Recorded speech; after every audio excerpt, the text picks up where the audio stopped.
क्या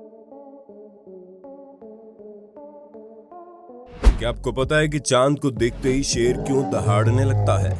या क्या आप जानते हैं अमेज़न के जंगल में कुछ चींटियां ऐसी भी होती है जो अन्य चींटियों के लार्वा को चुरा लेती हैं और उन्हें अपना नौकर मानती हैं? क्या आप जानते हैं क्यों एक शाकाहारी जानवर दूसरे जानवर को मारकर बाद में खा जाता है?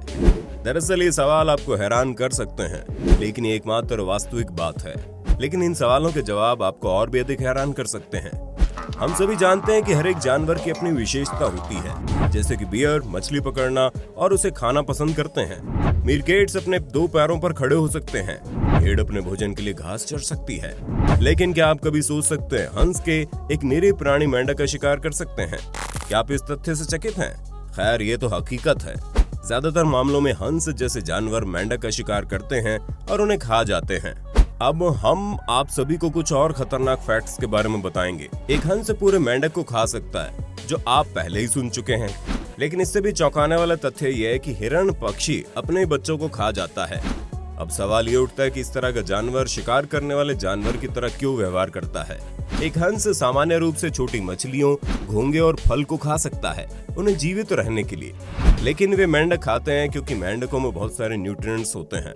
अगर आप हंस के मुंह के अंदर को ध्यान से देखेंगे, तब आप देखेंगे उनके दांत का निर्माण कुछ इस प्रकार है। मुझे उम्मीद है उनके दांतों की संरचना ने आपको स्पष्ट अनुमान दिया है कि प्रकृति ने उन्हें मांस खाने के लिए पहले ही दांत दे दिए हैं। दरअसल इस धरती का कोई भी शाकाहारी जानवर जरूरत पड़ने पर मांस चबा सकता है, यदि वह मांस खाने के लिए उचित आवश्यकता को पूरा करते हैं। उदाहरण के लिए गाय यदि आवश्यक हो तो दूसरे जानवर को खा सकती है, और एक हिरण, एक पक्षी गिलहरी के साथ साथ दूसरे हिरण को भी खा सकता है। उसके विपरीत ये देखा गया है कि एक जानवर दूसरे जानवर को भी अपना भोजन बनाने में मदद करता है। जैसे कि आप यहाँ देख सकते हैं कैसे एक बतख अपना भोजन मछलियों के साथ बांट रही है। लेकिन वास्तव में हमेशा योग्यतम का अस्तित्व होता है, अर्थात कि जो जानवर सबसे मजबूत होते हैं वे केवल पृथ्वी पर अपना स्थान बनाने की प्रवृत्ति रखते हैं। जरा सोचिए, लोमड़ी के लगातार शिकार से सिर्फ जिंदा रहने के लिए खरगोश मिट्टी के नीचे अपना घर खोद लेता है। लेकिन अगर उसी खरगोश का शिकार गाय करे तो हम सभी को हैरानी होगी। दरअसल प्रकृति ने कुछ अजीबोगरीब तथ्यों को जन्म दिया है। इसके विपरीत टिकाका वाटर फ्रॉग के जन्म के ठीक बाद ये गंभीर खतरे के समक्ष होता है। भले इस प्रकार की प्रजातियों में सांस लेने के लिए नाक होती है, लेकिन फिर भी वे अन्य मेंढकों की तरह अपनी नाक से सांस नहीं ले पाते हैं। सांस लेने के लिए उन्हें अपनी त्वचा पर निर्भर रहना पड़ता है। अपनी त्वचा के माध्यम से वो पानी को अवशोषित करते हैं और ये पानी उनके शरीर में ऑक्सीजन के संरक्षण को करने में मदद करता है। उनके शरीर पर जितना अधिक पानी का दबाव होता है, उतना ही वे ऑक्सीजन का सेवन कर पाते हैं और इसीलिए वे गहरे पानी में रहना पसंद करते हैं। मेंढकों की ये विशेषता टिटिकाका में अधिक देखने को मिलती है और इसी वजह से इन्हें टिटिकाका वाटर फ्रॉग कहते हैं। वर्तमान स्थिति में मनुष्य टिटिकाका वाटर फ्रॉग की संरक्षण के बारे में विचारशील है, क्योंकि हम में से अधिकांश नहीं चाहते हैं कि Titicaca water frog gastric brooding frog की तरह विलुप्त हो जाएं। गैस्ट्रिक ब्रूडिंग फ्रॉग ऑस्ट्रेलिया में देखा जाता है और वे ऑस्ट्रेलिया के कुछ रेन फॉरेस्ट में देखे जाते हैं। गैस्ट्रिक ब्रूडिंग फ्रॉग में अन्य मेंढकों की अधिक विशेषताएं हैं, लेकिन इसके अलावा उनकी एक बहुत ही खास विशेषता है कि वे अपने बच्चे को हमेशा अपने पेट में रखते हैं और इस दौरान वे कुछ भी खाना नहीं खाते हैं, क्योंकि उन्हें लगता है कि अगर वे खाना खा लेंगे तो भोजन के साथ साथ उनके अंदर का बच्चा भी निगल जाए। लेकिन उनकी इस विशेषता के कारण उनका अस्तित्व समाप्त नहीं हो रहा, बल्कि इस प्रकार के जानवर रेन फॉरेस्ट क्षेत्र के तालाबों और नालियों में रहना पसंद करते हैं। निवास स्थान के नुकसान, शिकार और प्रदूषण के कारण उन्हें जगह छोड़ने के लिए मजबूर होना पड़ा, जिस कारण उनके अस्तित्व का सबसे बड़ा नुकसान हुआ है। हालांकि अधिकांश वैज्ञानिक इन प्रजातियों को सुरक्षित रखने के लिए वैज्ञानिक उपाय खोज रहे हैं। अब तक हमने मेंढकों और विभिन्न प्रजातियों के जानवरों के बारे में बहुत बात की। आइए जानते हैं उस जानवर के बारे में जिसे जंगल का राजा कहते हैं। जी हाँ, सही अनुमान लगाया, ये शेर है। शिकार के समय के साथ साथ शेर की शिकार की प्रक्रिया में चांद बहुत बड़ी भूमिका निभाता है। ये आपको हैरान कर सकता है, लेकिन यही एकमात्र सच्चाई है। भले ही चंद्रमा पृथ्वी से 3,84,400 किलोमीटर की दूरी पर है, फिर भी ये शेर के शिकार पर प्रभाव डालता है। आइए अब इसके पीछे के विस्तार को जानते हैं। पूर्णिमा के दौरान जब चंद्रमा की रोशनी बहुत तेज होती है, तब इस रोशनी की वजह से शेर अपना शिकार नहीं कर पाता।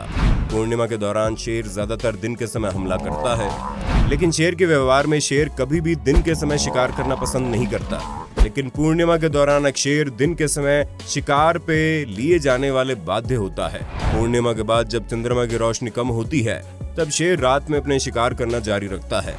आपको जानकर हैरानी होगी कि 1988 से 2009 के बीच तंजानिया में शेरों ने लगभग 1000 जानवरों और मनुष्यों को मार डाला।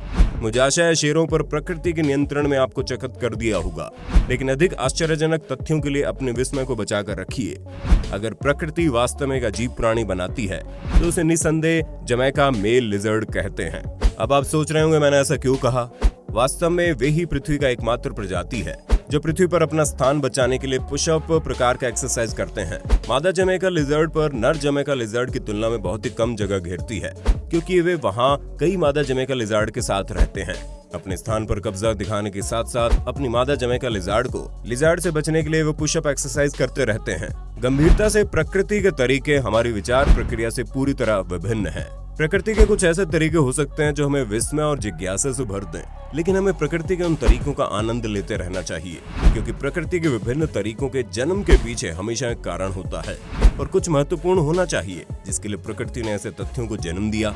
यदि हम प्रकृति के तरीकों में खुद को शामिल करना जारी रखते हैं तो हम वास्तव में एक बड़ा हस्तक्षेप कर रहे हैं, और ये हस्तक्षेप बहुत बड़ा खतरा पैदा कर सकता है, जो हम पहले ही देख चुके हैं। अगर हम वास्तव में अपनी प्रकृति से प्यार करते हैं तो हमें अधिक से अधिक पेड़ लगाने चाहिए। हमें जल निकासी व्यवस्था, तालाबों और हर जल निकायों को साफ रखना चाहिए और वास्तु तंत्र को स्वस्थ रखना। हो सकता है कि आपको कुदरत के कुछ तरीके पसंद ना हो, लेकिन उनमें दखल देने की कोशिश ना करें, बजाय हमारी प्रकृति को प्रकृति के तरीकों में काम करने दें। इस वीडियो को खत्म करने से पहले जानते हैं कुछ और तथ्य। आपको जानकर हैरानी होगी कि अमेज़न रेन फॉरेस्ट की चींटियां दूसरी चींटियों के लार्वा को चुरा लेती है और उन्हें अपना नौकर मानती है।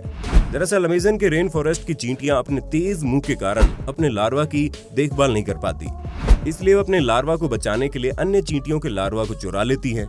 जब ये लार्वा मिलकर एक अंडे में परिवर्तित होता है तो ये अंडे से टूटकर जब चींटियां बाहर निकलती हैं तो इन चींटियों को नौकरों के रूप में माना जाता है और उनसे हर तरह के काम करने को कहा जाता है। अब आप सोच रहे होंगे कितना आश्चर्यजनक बात है कि अमेज़न वर्षावन की चींटियों का सारा काम करने के लिए वे अन्य चींटियों के बच्चे चुरा लेती हैं। ये जानने के बाद हमें इस मामले में दखल नहीं देना चाहिए, क्योंकि प्रकृति का तरीका है। और आज के वीडियो में बस इतना ही। अगर हमारा वीडियो पसंद आए तो कमेंट सेक्शन में बताना, वीडियो को लाइक शेयर और अपने दोस्तों में फैला देना। मिलते हैं अगले वीडियो में, तब तक के लिए बाय बाय।